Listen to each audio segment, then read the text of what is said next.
আত্মসম্মান যার আছে, আত্মমর্যাদা যার আছে, খুদার কসম রাসূলুল্লাহর হাদিস, সেই ব্যক্তি স্ত্রী মেয়ের, নিজের স্ত্রী কন্যা বোনের বেপরদিগি মেনে নিতে পারে না, দৈন্তান্নায়কান না।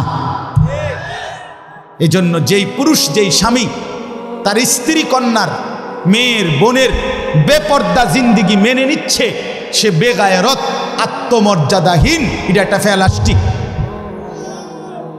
ফ্যালাস্টিক। এটা বেডিও ফ্যালাস্টিক, বেড়াও ফ্যালাস্টিক। হ্যাঁ, ও হুজুরে কইছে প্যারালাইজড। এটা অপদার্থ, অকর্মণ্য।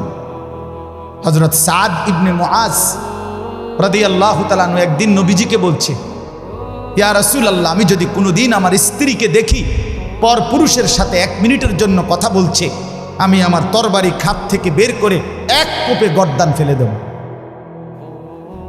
সাহাবীরা, হাদিসে আছে, সাহাবীরা চিৎকার করে উঠছে আল্লাহু আকবার কইয়া খুশিতে। আরে কইল কি রে বেটা? নবীজি তখন, হাদিস আছে, নবীজি সাল্লাল্লাহু আলাইহি সাল্লাম বললেন, আতাজাবুনা মিন গায়রাতে সাদ, আরে তোমরা আমার সাদের গায়রত, আত্মমর্যাদা দেখে অবাক হলা, অবাক হলা? তখন নবীজি বলছে, ওয়াল্লাহি আনা আগিয়ারু মিনহু, আমি মুহাম্মদ আমার সাদের চাইতে আরো বেশি গায়রতওয়ালা, আত্মসম্মানওয়ালা। এরপরে বলছে, ওয়াল্লাহু আগিয়ারু মিন্নি, আর আমার আল্লাহ এর চাইতে বেশি, আমার চাইতে বেশি আত্মসম্মানওয়ালা আমার আল্লাহ।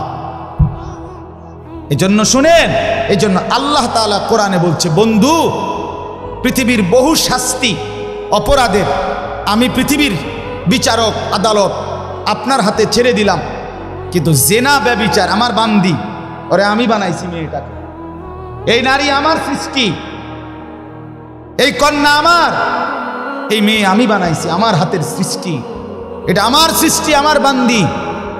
তার সাথে যখন কেউ জিনা ব্যভিচার করে, এই পুরুষ নারীর শাস্তি বিচার আমার গায়রতে লাগে। এজন্য আমি আল্লাহ নির্ধারণ করে দিচ্ছি, বন্ধু, জিনা ব্যভিচারের শাস্তি আপনি কিংবা দুনিয়ার কেউ করতে পারবে না, আপনাদের ফয়সালায় হবে না, এটা সরাসরি আমার চূড়ান্ত ফয়সালা।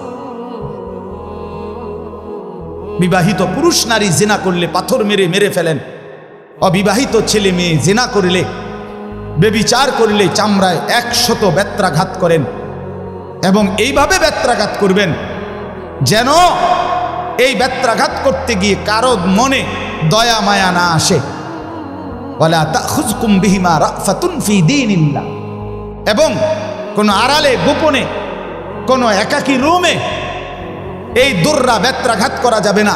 ওয়ালিয়াশহাদ আযাবাহুমা তাইফাতুম মিনাল মুমিনিন, মুসলমানদের একটা বড় জামাত উপস্থিত থেকে তাদের সামনে ওপেন খোলা মেলা এই আযাব, এই শাস্তি দিতে হবে